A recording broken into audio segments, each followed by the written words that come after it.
Welcome to the Plant Spirit Podcast on connecting with plant consciousness and the healing wisdom of nature.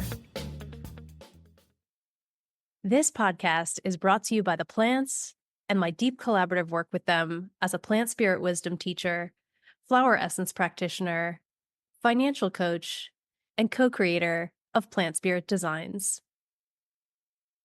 To learn how to communicate directly with plant consciousness, you can check out the free workshop at www.learnplantlanguage.com. For nature-inspired financial coaching, visit www.financialabundancecoach.com. And for herbally inspired clothing that is an ode to the plants and the people who love them, check out www.plantspiritdesigns.com. I'm your host, Sara Artemisia, and I'm excited to introduce our next guest to the show today. Kara Daniels is an interspecies communicator, channel for nature spirits, land healer, and teacher. She is the founder of Deep Root Connections, a space where she collaborates with the spirits of the land and where earth, animals, nature, and spirit are all intertwined, alive, and communicating. So, Kara, thank you so much for joining us today. So excited for our conversation. Yay. Well, thank you so much for having me. I am so excited to talk about plants and trees with you. Yes, love it. So good as always. And particularly, I love your deep connection with the trees. And so I would love to just start there. And for folks who may be curious in particular, if you could share with us really what is tree communication? Sure. Tree communication is quite literally communicating or tapping into the consciousness of the tree beings. And I call them tree beings, the indwelling spirits of the trees. Much like, you and I, we have our physical body and then our soul spirit within, and so do the trees. And so tree communication is on many layers and levels, just recognizing them as beings and communicating and connecting in very similar ways that we do just as a human. Yeah. So, how do you communicate with trees personally? Yeah. Well, so for me, I am very what many people recognize as clairaudient, if you will, where I can hear different voices. I can hear messages within my inner landscape. I always call them the subtle senses. So you have your clear hearing, your seeing, your feeling. And so, really, that's how I communicate with trees and all beings. It's just through those subtle senses. And because I'm so clairaudient, it's really kind of a two-way dialogue I have with the tree beings. It's like, hey, hey. And we just kind of go back and forth. That's my primary way of communicating. But there's many other ways that they can show up also for me and for others too. And so, for you, the way that trees communicate, where do you hear them? Where do you perceive the language coming through? Is it in the heart? Is it in the mind? Or how do you perceive it coming in? Ooh, that's such a great question. That's a really good one, actually. Now I have to think about it.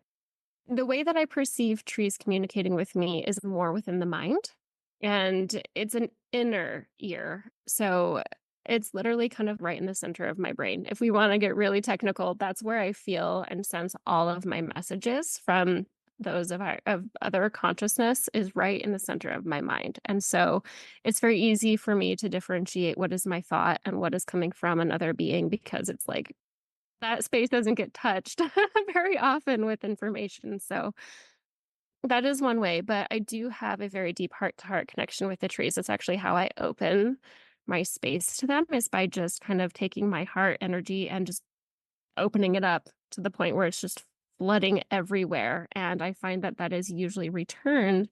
The same kind of love energy is returned from the trees. So I do think it's both. But when it comes to actually receiving information, it is through the mind. Amazing. Yeah. I love that you articulated that so clearly, because my next question was going to be about how you differentiate between your own experience. And I get this question all the time from my students. I'm always interested to hear other people's perspectives on it. Like, how do you know the difference between, okay, it's your thought versus the tree? And you just stated it so clearly. It's where your awareness is focalized. And so when you realize that the communication is coming in directly in your mind, you know that it is from the trees and that that is a different quality of awareness from your own thoughts. Absolutely. Absolutely. And I know as a student, when I first started out, I was like, is that me? Am I making this up? It presented a little bit differently. So, learning how to discern and really listen to where things were happening in my mind took some practice. Discernment is definitely something that I talk a lot about too with my students because a lot of times when we're starting out, messages are very soft and it's very easy to say, "Oh, I just made that up," or "I couldn't quite grasp that. Where was that coming in? How did that come in?" And so another thing that I always like to point out, so I know for sure that I am not making up the information, is quite often the trees will give me information that, number 1, I would never know to begin with. Like, I walk into a connection usually not having any other preconceived knowledge or notions about who or what this being is, and so for me to make up some really deep wisdom or higher guidance that can come through the trees, it's like I couldn't have even tried to make that up if I wanted to, and so that's kind of another tell. It's like they use words that I don't normally use, and that's another tell that I have too is like, I have to go Google that to see what that means because that's I mean, I'm the first person to just say that. It's like, I don't even know what that means. I have to go Google it. So, kind of the language and texture that they have too will be another tell of how to discern if it's coming from them or not. Yeah, I love that. That's so good. And the other thing too that just feels so key in what you just shared is around how when you first approach a tree that you open up the space by connecting through the heart energy.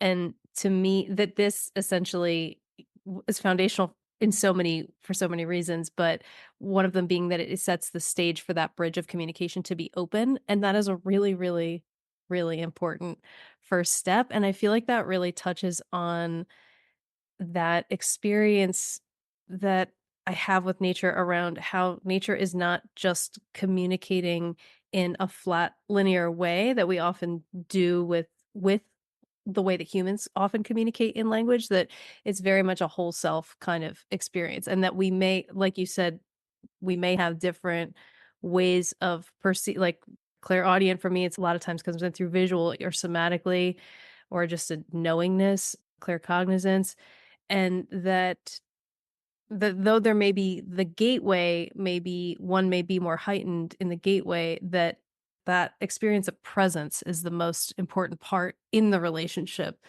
with nature. And also because this is so connected to what we were just talking about before starting here today, how do you see presence as playing into the experience of being in relationship with nature? It's key. It is the key to basically open that gateway to connection. And it's interesting. I'm so glad you brought this up because as we were talking before, I went to a more natural space just recently and I was just kind of in my own world as I normally am when I'm out there and trying to connect in with the beings of the land. Is I bring myself within and I try to be extremely quiet within my body and that total presence, right? Just being in the moment, in the body. And I was observing all these other people that are trying to connect in with nature and they brought their dogs and are riding their horses. And I'm like, you're not gonna hear the trees communicating with you because you're distracted. And so I think taking that inclination to connect and be out in nature and just take it the next step farther where it's like, can you be quiet? Can you go for a silent walk where you don't speak and you just notice and observe and feel? And I think that really truly is something that is hard to learn, but it is the key. It is the key to connection. Yeah. I totally agree with that. The plants have actually literally shown me a holographic key, Yes. and they have shown how it's through the heart, that it's like the key is through the heart. And so I love that you just shared your own experience with that. And I'm curious if there's anything else that you feel called to share about maybe for someone who has not directly connected with a tree in this way yet. Do you have any recommendations for someone to begin opening their connection with trees? Yes. Oh my goodness. Go for it. Please do.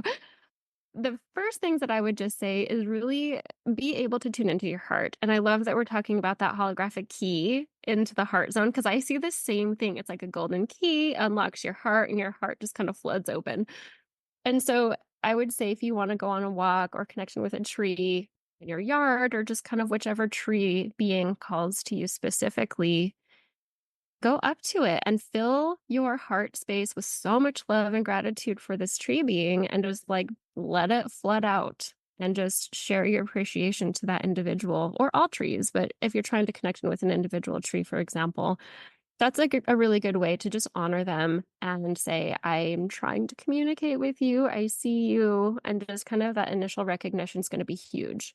There's a lot of trees out there that have a lot of interactions with people, but the people don't really see them or recognize them or kind of take the time to intentionally send them love.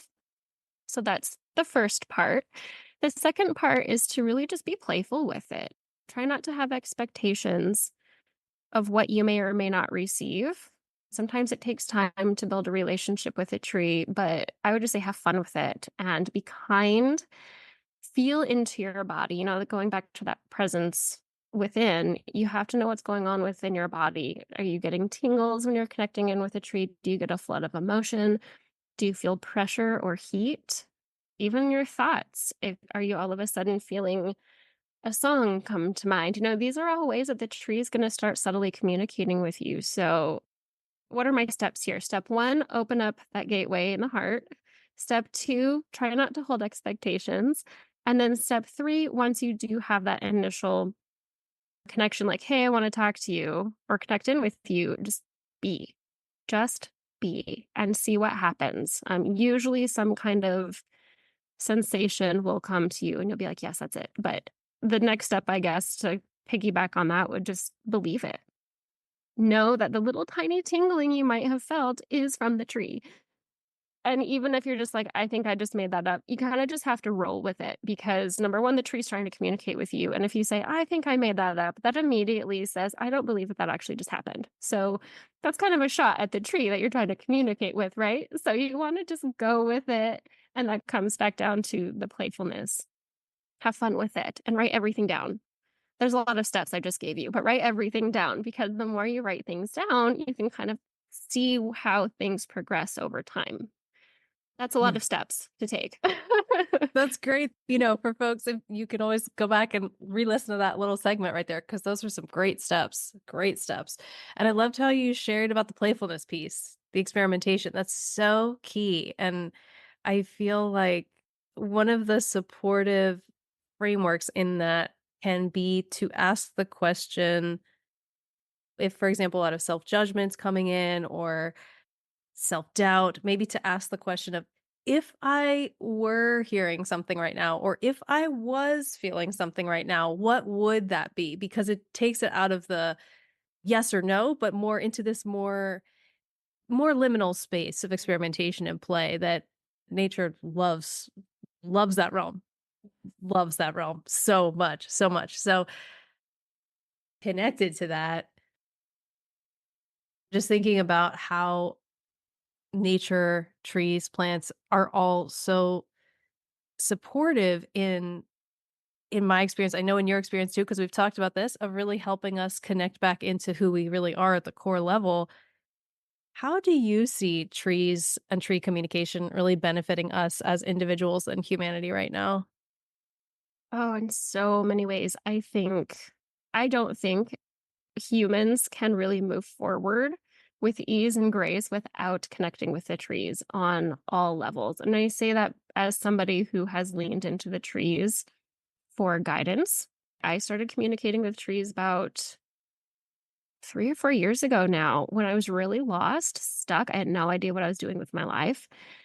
And I started consulting this tree guide, and he helped me find my true soul's calling. He gave me things to do, he gave me things to think about, and he basically baby stepped me into the basically where I am now. And I feel like I am at full capacity where I'm like, yes, I can show up as my true authentic self. So you can use them and lean into them for higher guidance, for your own personal gain, if you will. But not only that, I mean, they're healers. They are human healers and land healers. And that is something that I am diving more and more into because I have found that I can actually feel like the trees siphoning and clearing my aura for me when I forget to. And then they tell me constantly, yeah, well, this is what we're doing within the land. We're basically pulling the energetic trauma out of the land and we're transmuting it and we're sending it off to where it needs to go. So they're actively healing the land and us. But in addition to that, if we were to communicate with the trees, hypothetically speaking, right? If we were to communicate with the trees to learn more about the ecosystems, I think that's an untapped space that we need to really dive into as we move forward into this world of unknowns, of chaos, of pollution. These trees have the knowledge of what's going on literally underfoot. They can tell us what the soil needs, they can tell us how we can mitigate it. Or if the ecosystem is changing, what that could look like if the trees are dying in mass. How can we help them? What does that space need? Do we need to help them or do we need to let them go? And so, on an ecosystem level, I mean, think about what we could learn if we just asked the trees what's actually going on. And to pair with that, disease and insects, they're basically running rampant right now. How can we ask the trees what they need to heal? That is something that a lot of people come to me. They say, I asked my tree what it needed and it told me. And I thought, oh my gosh, that's amazing. So if we just ask, they might have holistic approaches or natural approaches for us to actually help them heal. And I mean, truly, I feel like it's a box with a very tight lid on it, and that lid needs to be broken open. And we just need to go there and communicate with these trees and see what knowledge they really truly have for us as we carry forward into a new existence. Absolutely. Oh my goodness. So many good things and so many ideas sparked with that. So I loved what you were just sharing about how trees actively heal the landscape. So there's 3 things coming up that I'd love to dive in based on what you shared, but I wanna start with one and then go into the other. So the healing with how the trees support healing the landscape, how they support healing us, how do you work with land healing? But the first thing actually that I wanna ask about is when you're talking about how, of course, they're very aware of what's happening underfoot, literally, right? And so that brings to mind the mycelial network. I'm curious, and particularly because you were just talking about how the trees help heal the landscape. And in my experience in working with the plant realm and with the mushroom realm in terms of how they heal, like how are they oriented towards healing, is that the mycelial realm to me feels very much like the transmuters. It's like in that digestion process, there's a lot of transmutation of energy, whereas with the trees, I feel a lot of transmitting of light in my own personal experience. In the way that you work with the healing energy of trees, I am curious, what have they communicated with you about the role of the mycelial network? And also, have you worked with them at all and asked them about the difference between how they support healing versus how the mycelial network supports healing? Oh my gosh, I haven't really gone there yet, but the first thing that's kind of just coming through is like they work obviously together. But what I just keep seeing is like the energy is just getting shot from one place to the next. And it's almost like the network, not only, I don't even know if this is going to answer your question. This is just what's coming through is that the network below is literally renegotiating the energetics below. It's like Mm. they take a chunk here of trauma or whatever it is that they're taking and they send it off to a different location. It's almost like they're filling in the spaces. And in the process of that, essentially translocation of whatever it is that they're sending, it's getting transmuted through that network into something else and it's filling in the gaps. But that's just kind of what I'm seeing. It's like the trees are working together to basically siphon the energy. The mycelium are working together to transmute it, and then they shoot it out into different locations to where it needs to go. That's amazing. That makes sense to me. I mean, I think about even like bioremediation, right? How plants they work as bioaccumulators on that physical level. It makes sense to me that on the energetic level there would be a parallel process occurring there. So that's awesome. Thanks for sharing that. Oh, so cool. So many things that we could go into there. I would like to hear more though about your work in terms of how you work and collaborate with the trees in land healing processes, or maybe if you have either a story or an example or like a type of framework of how you go into a space that needs healing. And so I'm also curious about the different types of healing and how you work in space, in inland, in communication with the trees, because there are so many different types of trauma that are now embedded into the different layers of the earth. And I will feel this through my feet very viscerally when I walk into certain places that maybe look really beautiful, but then I don't feel safe for whatever reason to like put my energetic roots down into the earth, which for me, that's the way that I feel most alive and vibrant and relaxed is when I am basically my own tree self when I'm moving throughout space. And when I feel an urge to pull my roots up, that indicates to me that there's something that's not safe in the space. And so often when I am in spaces like that or have even lived in spaces like that, and then later learn that, yes, there was some major trauma that occurred in that land right around that space kind of a thing. So I'm curious about just how you experience the different because there's pollution, there's a trauma of pollution of actual, the chemical degradation and killing through the pollutants. But then there's also things like, for example, human traumas that have occurred or battles or genocide or things like that that have occurred in and on the land where we're walking around. And so do you work with just tell us about how you work with Yeah. anything that you feel called to share, honestly. Yeah, when it comes to land healing, there are so many layers to kind of dive into. And the way that I approach it, for example, is usually by remote distance healing, is kind of how I dive into the different realms of the energy layers. But it really is more of the trauma of past experiences. So, like you said, the human traumas, the wars, everything leaves an imprint. All experiences, whether they're good or bad, they leave an imprint. And in certain areas, it's almost like blood soaked lands, if you will. They have that really awful imprint of emotion. And so this is just one example. That's really the domain or the layer that I work with is kind of just removing past traumas. If you're familiar with the Akashic records, for example, it's like the record of our soul from the very beginning, all of our thoughts, feelings, lifetimes. The land itself has its own Akashic records. And so I kind of just go into the layers that need my attention. I come from that perspective, everybody has their gifts. Somebody might be better at working in another space, but whatever comes to me is usually within the realm of physicality, that imprint of what people have done in the past. And so what I do with the trees is I basically ask them. So number one with the trees is they are always acting as witnesses. They are the guardians. They are the record keepers. So if there's anything specific that they need me to know or address, the trees are always the first ones to be like, this is what happened here. And if they were not the direct witness, the memory is given through their ancestral line just until somebody can handle whatever it is that needs to be addressed or healed. But the trees will show me that. Sometimes they show me memories. Sometimes they just kind of give me a to-do list or like, this is what you got to do to get rid of whatever it is that's there. So they are my acting guides. They are the guardians of the landscape. That being said, sometimes they will actually pull that trauma into their bodies. And this is something that happens quite commonly is they will actually pull that energy into their bodies and hold it because they don't want it to go anywhere. If it's too nasty that they can't transmute themselves, they'll just hold it. And sometimes they'll die intentionally. They won't make that intentional kind of conscious decision. Okay, I'm going to die now and hold this within my body. But this is what you're going to do with it. That way you can transmute the energy for them. And so a lot of times it's burning them and transmuting it on that level. And then everything should be clean and clear, but they can hold a ton of trauma.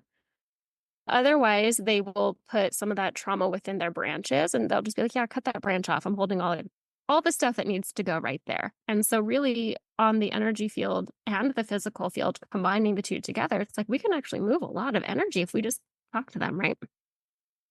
What else do they do? I mean, trees alone, something that a lot of people don't know is that if you have trees on your property, you can ask them to help protect you from less than kind energy beings, if you will, or even just strangers in general. Like sometimes I'm trying to tune into a space and I actually can't get there because the trees block me out. They're like, nope, you're not welcome here. We don't have permission to let you in. My human did not tell me that I could let you in. And so I have to call my client and just say, hey, tell your trees, like, I'm cool. And then they'll kind of let me in. So another way you can work with the trees too, just for your own protection, is just ask them to ask or like to be your guardians to set up that boundary of protection. And they will quite literally block people like me out. So there's so many different ways to work with the trees as far as land healing goes.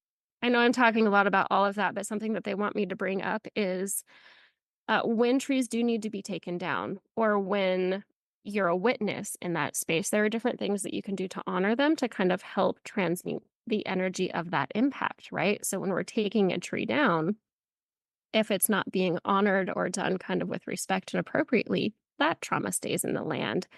And so they just say, as a witness or somebody kind of in that observational space, you have the power to consciously transmute that energy as a space holder. And so by witnessing and feeling, you can create like little flower grids or crystal grids or send a prayer or send a love. Like these are tiny little things that we can do that will actually continue that healing and transmutation of energies that we don't want to go back into the land. Well, I love that you just brought that up. Oh my goodness. So, in addition to creating flower grids, crystal grids, sending loving energy down, are there any other practical tips or anything the trees are communicating right now about ways to honor a tree if it needs to be cut down? Yes. I mean, of course, everybody has different circumstances on why they're cutting their trees down. But to honor them and give them the utmost respect, most of the trees that we have in our yards or in the landscape are not ancient, right? They're not the old growth. And so they just ask for roughly 3 to 5 days, kind of a heads up. Put your palms on them and just say, hey, inside your head or out loud, whatever you're comfortable with. Just say, hey, we have to take you down. For whatever reason, they like to know what's going on. They usually already kind of know, but to just give them days, just say 5 days, and then we're gonna take you down. And so that way they can actually remove their energy. You know, they can go down into the mycelial network, they can find another tree, they can go into higher consciousness. You know, it gives them time to remove their energy. And so that's what they ask, is to just let them know what's going on and why. And then when you do take them down, something that a lot of people might not consider is that to honor their body also gives them utmost respect. So you can use their body for mulch. You can keep a twig and have it like on your altar or in your room. However it is that you want to use them. I don't know why, but I'm getting like a scratching post for a cat. Like that's cool too. To just use them in a practical way is totally okay. Again, it goes down to respect and just recognizing that they're beings and not things. And so that's just kind of what they always ask if you have to take them down, but don't touch the old growth. That's like a big no to all trees. And I feel like if you're listening to this podcast, you already kind of feel that way too, but the ancient ones are a treasure. Yeah. I'm like, we have to talk about that for a second, but I want to come back to the bioaccumulators of energy piece that you were talking about. But before that, the old growth. Oh my goodness. They are such energetic anchors in the land. They hold the energetic geometric grid work of the space of the earth. They're holding that. And when we cut them down, we are severing an anchor. And it is mind boggling to me that any human practices ever are still cutting down old growth forests. It's absolutely atrocious. And yet we live in this world where that is still unfortunately happening. So what are the old growth trees doing in your experience in space? Yes, they are the anchor into Gaia. Truly, that's the way that they show me is we have essentially a higher consciousness grid kind of in the atmosphere, if you will, around Gaia. And then Gaia herself has her own consciousness and grid. And these trees are like bringing in that higher consciousness and anchoring it into the actual core and the landscape. And it's like when we cut them down, we're cutting that cord. It just like kills me to even think about it. It's just like, why are you killing our mother? Like that's how I feel. And the way that they show that to me is like they're a direct funnel or conduit for that higher consciousness to be in existence. And why do you think when you walk in an old growth forest, it's like you hush naturally and you can feel that energy? It's because that's what they're doing. That's their job, is to bring that here and to keep the balance. And that's kind of what they share with me. Yeah. So it's just amazing to me how much they are just these incredible beings of service. Even to the point of what you just shared so directly that they will say, I will basically bioaccumulate this trauma or energetically, let's say, accumulate this trauma and die for it so that it will no longer be in the space and then burn my body. It's like, wow, that is amazing that they are just I mean, what humans would do that? I'm just like, that is amazing that the trees are doing that. They love us so much. They love us so much. They love the earth so much. They are just these incredible beings of love and service. I just love the trees so much. So, yeah, thank you so much for being an emissary of them and just such a clear conduit, a clear ambassador for their messages. It's amazing what you're doing with them and just in that way of reciprocity, that is the way of nature. Reciprocity is the way of nature. And so, how, in your experience, and what recommendations would you have for how people can offer gifts and really honor the trees from a space of reciprocity? Yes.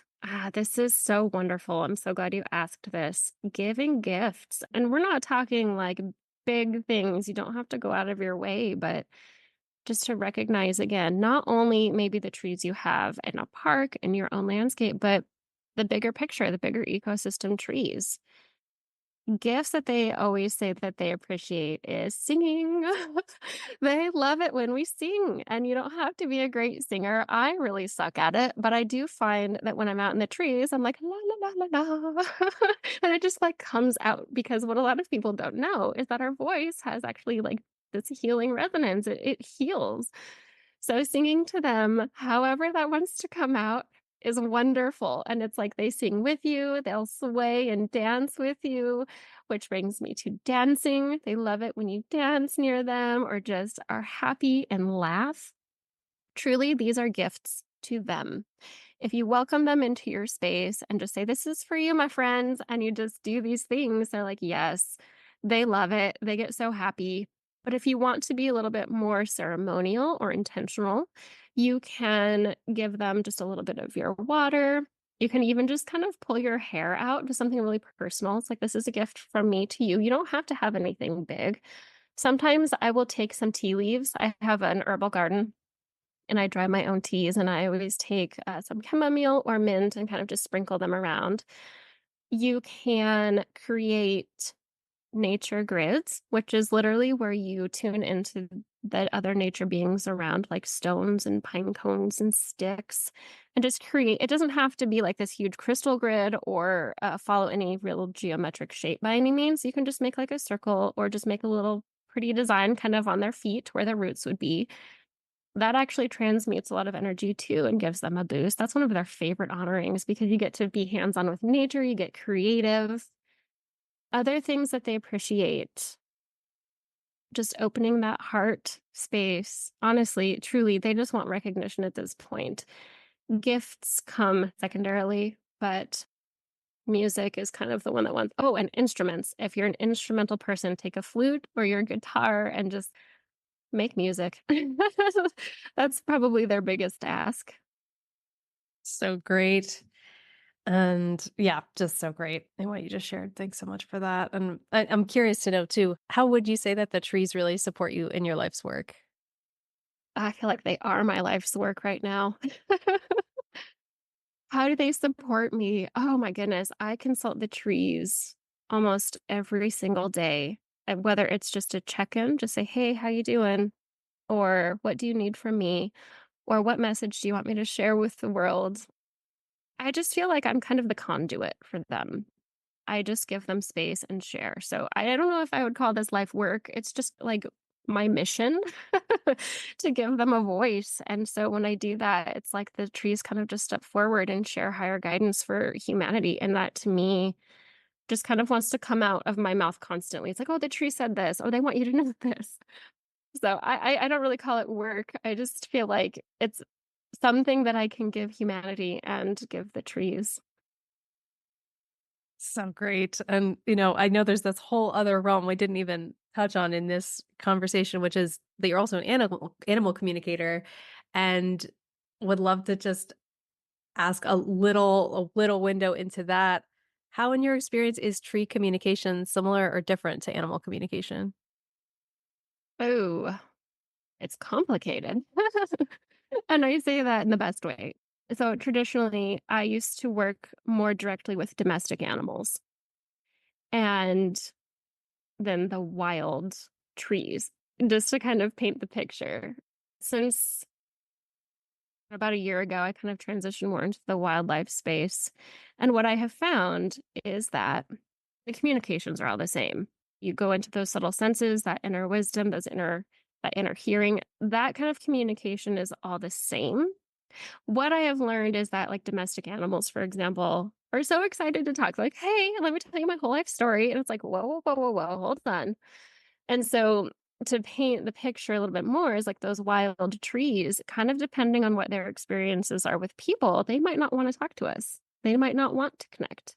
Sometimes we have to work a little bit harder to almost bring their energy out to let them know that it's safe and it's okay to talk to us. A lot of trees in highly populated areas are really withdrawn and they don't want to just talk your ear off. And so it takes a little bit more finesse. It takes a little bit more commitment to the communication and connection, but otherwise, everything else is about the same. You can get higher guidance, you can get healing. It just kind of depends on the unique individual of who it is that you're talking with. I find that that's kind of a big difference too. Just like people. Just like people. Yes. And I think that's something that a lot of people forget is that trees are individual beings. Like we have this whole archetype of, yes, a pine is a pine, but that pine isn't like that pine. And so one might want to talk to you and the other one really might not want to. So just something else to keep in mind. Yeah, how there are these different layers. There's the oversoul, and then there's the unique individual as well. So, well, Kara's so wonderful to connect today. So tell us, how can people find out more about you and your work? Sure. So I'm most active on Instagram, deep.root.connections. You can find me there mostly. My website is also Deep Root Connections. And something that I want to mention is that every month, the third Saturday of every month, I hold a land healing meditation. And it kind of just depends on where we're healing, what wants to come through. That's been really wonderful. And so you're more than welcome to join that collective. And something super exciting I just kind of want to announce for those people that are like, ooh, animal communication. There is an animal communicator and healer summit that I am participating in June, between June 24th and 28th. And I'm sure Sarah will add a link so you can opt in to join. It's totally free. And if not, just reach out to me and I can hook you up. But it's really wonderful. She has like 30 animal communicators from all walks of life kind of coming forward. And it's a really amazing place to connect and learn more. Amazing. And yeah, of course, we'll put all the links in the show notes so you can go there to find out more. And so, yeah, Kara, just thank you so, so much. I know it's because of the plants and the trees that we've connected. And so I'm just want to honor them, grateful to them for connecting us, and just so grateful for you and what you do in this world. So thank you. Thank you so much. And yes, thank you to the trees for bringing us together. And thanks so much for listening and joining us today on the Plant Spirit Podcast. I hope you enjoyed it, and please follow to subscribe, leave a review, and look forward to seeing you on the next episode.